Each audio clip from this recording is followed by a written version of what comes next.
आप लोग ఎమర్జెన్సీ అమర వీరులకు భారత్ మాతా కీ వందే వందే వందే జోహార్ ఎమర్జెన్సీ అమర వీరులకు భారత్ మాతా కీ భారత్ మాతా కీ గౌరవం లేకుండా కేవలం అధికారం కోసం పాటుపడే పార్టీ కాంగ్రెస్ పార్టీ. ఈరోజు వారిని వ్యతిరేకించు హైకోర్టులో చాలామంది న్యాయవాదులు బయటకు వచ్చి వ్యతిరేకంగా కాంగ్రెస్ పార్టీ వ్యతిరేకంగా నినాదం చేస్తూ ఎమర్జెన్సీ విధించినటువంటి దినాన్ని బ్లాక్ డేగా పాటిస్తే ఈరోజు న్యాయవాదులందరూ కూడా వారి విధులను ఈరోజు లంచ్ టైంలో బయటకు వచ్చి దీని అందరిలో పాల్గొనేందుకు వారందరూ కూడా నేను అభినందిస్తున్నాను. భారత్ మాతాకి జై.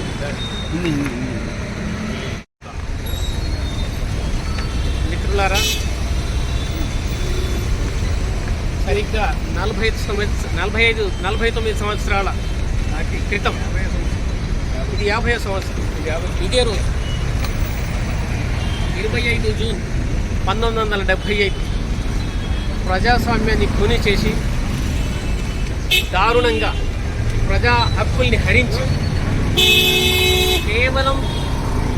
తన యొక్క అధికారాన్ని రక్షించుకోవడానికి అప్పటి గౌరవనీయ ప్రధానమంత్రి శ్రీమతి ఇందిరాగాంధీ గారు సిఫారసు మేరకు అప్పటి రాష్ట్రపతి అక్బరుద్దీన్ అలీ అహ్మద్ గారు ఆ రోజు ఎమర్జెన్సీని ప్రకటించడం జరిగింది. మిత్రులారా, కేవలం అధికార యొక్క రక్షణ మాత్రమే దృష్టిలో పెట్టుకొని ఆమె యొక్క ఎన్నిక చెల్లదని రాయబరేలో అలహాబాద్ కోర్టు ఇచ్చినటువంటి జడ్జిమెంట్కి అగెనిస్ట్గా సుప్రీంకోర్టు కండిషనల్ స్టే ఇస్తే మీరు పార్లమెంటరీ ప్రొసీడింగ్స్లో పాల్గొవద్దని చెప్పేసి కండిషనల్ స్టే ఇస్తే వెంటనే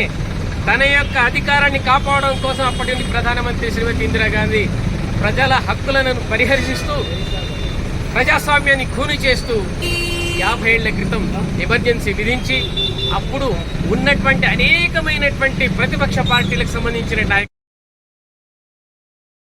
शक्ति